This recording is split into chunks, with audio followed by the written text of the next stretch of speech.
Award-winning documentaries from critically acclaimed filmmakers. Witness documentaries to open your eyes. At this time on AlJazeera. If you're a Nokia user, you can download AlJazeera's news widget from Nokia's Ovis store. The news widget, available on compatible Nokia devices, gives users quick and easy access to real-time news updates from AlJazeera English. See the world in real time. AlJazeera Mobile.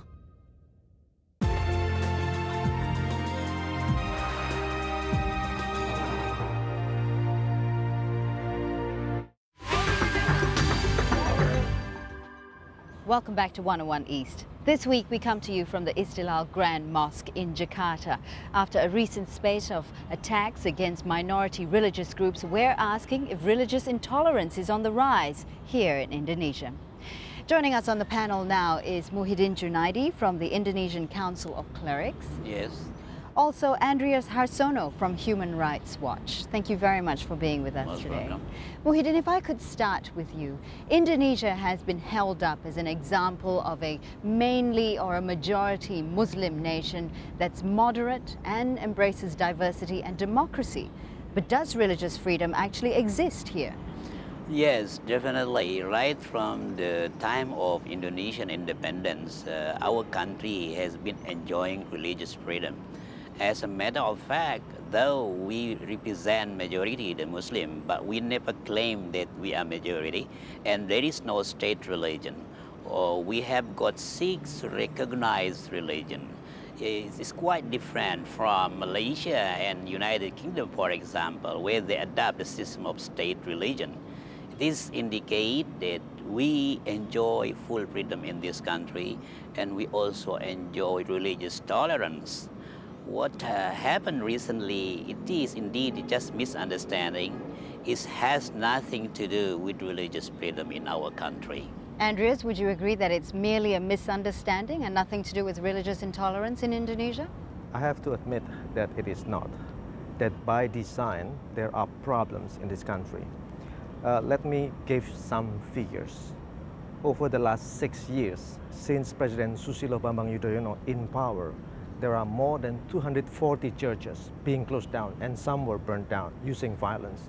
And over the last 10 years, there were 10 Ahmadiyya mosques which are also being closed down using violence. Well, let me ask you, why then? Why is this rise of attacks against these minority religious groups? I think because there are 2 things. First, there is a rise of fundamentalism worldwide, not only in Indonesia, also in Europe, also in the United States. Secondly, because there is a tolerance, there is no action against mobs, against people who conduct violence. They are not arrested, they are not investigated, they are not jailed. Muhyiddin. Yes, as a matter of fact, why the churches were closed down? The government of Indonesia have got their own rule and regulation. If any Muslim or any followers of religion wanted to build a house of worship, they have to follow that kind of rule. For example, our Christian brothers, if they want to build a church, they have to collect at least now 90 persons. In addition to that, they have to get approval from 60 members of the society that can support the plan of the house of worship as a church. Let me just stop you there and ask Andreas, what do you think of this? I mean, Muhyiddin is saying that this is merely a misunderstanding, that these churches were built illegally. Is that the case? Well, there are some which did not get the legitimate signature. But there are many who got all of the signature, who got all of the permit, but still they are being closed down because of mob attacks. The thing is, no one was arrested for attacking churches. This mob that you're talking about, who are they and why hasn't there been any action against them?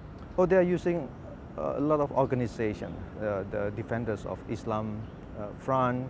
There are many organizations, militias, they are armed, they are violent, they are burning places, they are attacking priests, etc., etc. Muhyiddin, I see you nodding. You would agree that there have been attacks against minority religious groups. It's not merely a misunderstanding, is it? Honestly speaking, We, Indonesia, is well known as the paradise of religious tolerance. Regarding the Ahmadiyyas, Ahmadiyya we consider is non-Muslim right from the beginning. Because even in the birthplace of Ahmadiyya is considered as a minority non-Muslim group. But surely they must be allowed to be to worship. They must be allowed to do what they want. They are given freedom to practice their own religion, provided they don't take the name of Islam. Who are you to say what is Islam and what is not Islam? Of course, like... There are different sects of Islam, isn't there? There are different branches. I don't agree to say that, sects. We have got only different school of thought. It's not sect. And is the Ahmadiyya a different school of thought? Ahmadiyya is not school of thought. Ahmadiyya is a kind of faith, whereas they have already tarnished the teaching of Islam itself. Therefore, we never agree to somebody who claim themselves Muslim, but they violate the teaching of Islam. You're talking about the Ahmadiyya sect here, but what about the burning of the mosques? What about attacks against Jewish synagogues? Those who burn and attack the house of worship, they deserve to be given a punishment by the government. Would you agree with Andreas that there is a rise in fundamentalist Islam here in Indonesia? No, I to a certain extent, I don't agree with him, because he has got a full right to say that. What happened right now, there are so many factors behind the mob and violence. Say, for example, economic factors, political factors, and so forth. So you just cannot blame that because of the group of radical, and I could say those who use Islam as the pretext to attack somebody. In fact, they have nothing to do with Islam itself. Islam is the teaching of peace. The Constitution allows for 6 main religions here. Not the Constitution. Indonesia. It was only a presidential decree made in 1965 by President Sukarno. And that allows for 6 main religions here in Indonesia. Is it right that the state be allowed to dictate how people worship and what they worship?